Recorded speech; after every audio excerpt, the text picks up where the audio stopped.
Communication is a fundamental feature of humanity.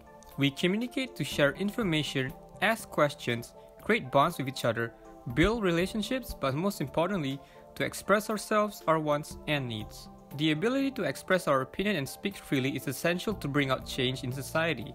The United Nations even stated that freedom of expression is a fundamental human right, enshrined in Article 19 of the Universal Declaration of Human Rights. The Federal Constitution of Malaysia, Article 10, guarantees all Malaysian citizens have the right to freedom of speech, freedom of assembly, and freedom of association. However, the Constitution clearly stated that the Parliament has the right to impose restrictions on Article 10, such as the Defamation Act 1957, Sedition Act 1948, the Printing Presses and Publications Act 1984, Internal Security Act, and Police Act 1967.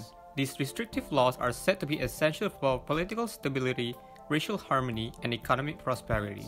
These are some of the subjects that are being said to be sensitive and to not be questioned. The Malay language as the official language, Islam as the national religion, the special position of Bumiputras, the sovereignty of rulers. There are many instances where Malaysian freedom of speech is being restricted under the banner of comprehensive security. In 2019, on his blog post, Rama Ramanathan cited witness accounts of how the sister of activist Jufazli Sheikh Ahmad might have prevented Jufazli from becoming the latest victim of enforced disappearance.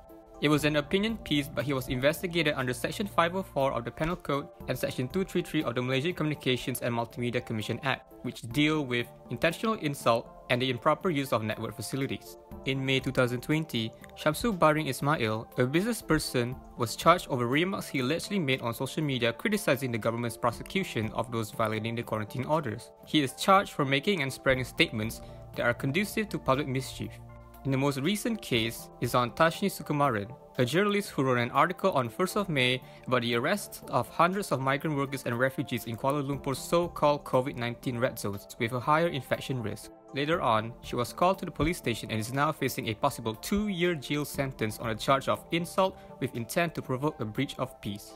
According to the Human Rights Commission of Malaysia in 2003, it is clear in Malaysia that the balance between national security and human rights, including freedom of speech and expressions, is disproportionately weighed in favor of national security. The right to articulate one's opinions without fear of retaliation, censorship, or punishment is the epitome of democracy. Malaysians should know that their voices matter and should speak up against any institutional wrongdoings.